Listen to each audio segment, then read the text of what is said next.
Hey guys, my name is Matimio, and today I have taken up another challenge. You guys know me by now. I like to do all of these crazy suggestions that you guys recommend. I find it keeps Battlefield 3 fresh, it keeps it fun and entertaining, and this time a bunch of you recommended that I use the PP-19 with the laser sight and the Cobra sight. And at first glance, you might think, well, that's good. I mean, the PP-19, while it's not the best weapon in Battlefield 3, it's got a high rate of fire, and with the laser sight, you can hit fire people down, and it wouldn't be that bad to go on some kill streaks. But the challenging aspect of this, and where things get a little bit interesting, is that I have to use it in single fire mode.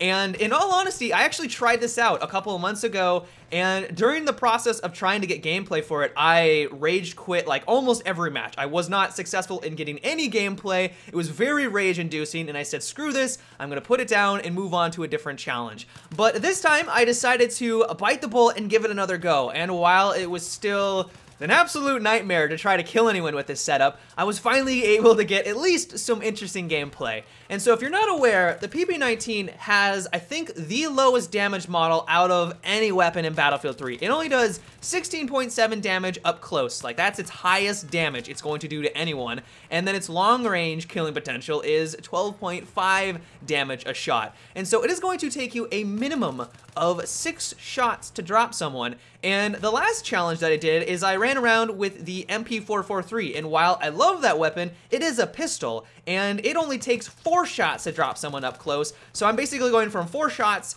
to 6 shots minimum. I mean, it was nice whenever I would come across someone who already had a bunch of damage done to them, and then I was able to take them out a little bit quicker, but I could not believe that this was more of a headache than actually using a secondary gun.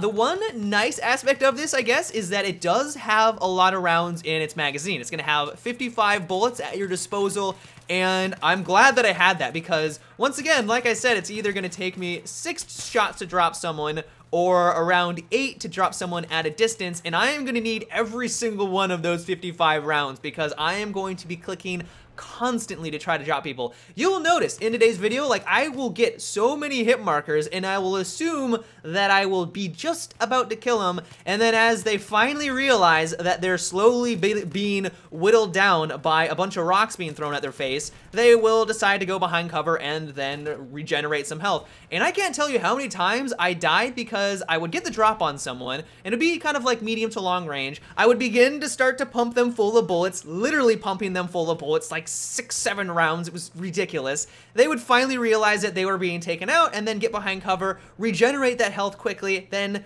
peek out again, and then just blow my face off simply because I just do not have the firepower to compete with someone who's using an M16A3 or really any other weapon. And so it was nice that I had so many rounds, but in all honesty, it's like it really didn't matter because even if I would get the drop on someone, and at least if they were kind of smart, they would still continue to just destroy me.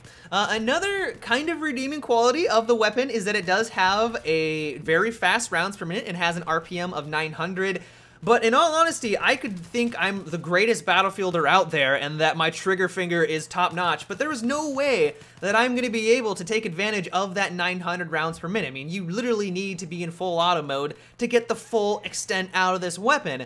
And so even though it was nice to have that RPM at my disposal, and if I was really fast with my trigger finger, I could get some use out of it. But more often than not, it was just kind of like, I'm not that good, even if I think I am, and it was just kind of a wasted stat. So my thought process behind this was that I knew I needed to play up close. I did try to play on larger maps like Caspian Border and Karg Island just to see if I could do it, but as you guys can imagine, I wasn't all that successful with it. I was able to get a kill here and there, but it ultimately just resulted in a whole lot of frustration. And so I stuck with Team Deathmatch. I stuck with maps that had a lot of cover so that I could take advantage of that to try to flank my enemies and kind of close the gap on them. And so the Aftermath DLC was also great, but it ultimately just came down to me trying to flank my enemy as well as possible. Try to catch them off guard, try to close the gap so I'm not working with 12 damage a shot, and then just kind of crossing my fingers, hoping that I maybe get a couple of headshots in there to get a little bit of that headshot multiplier.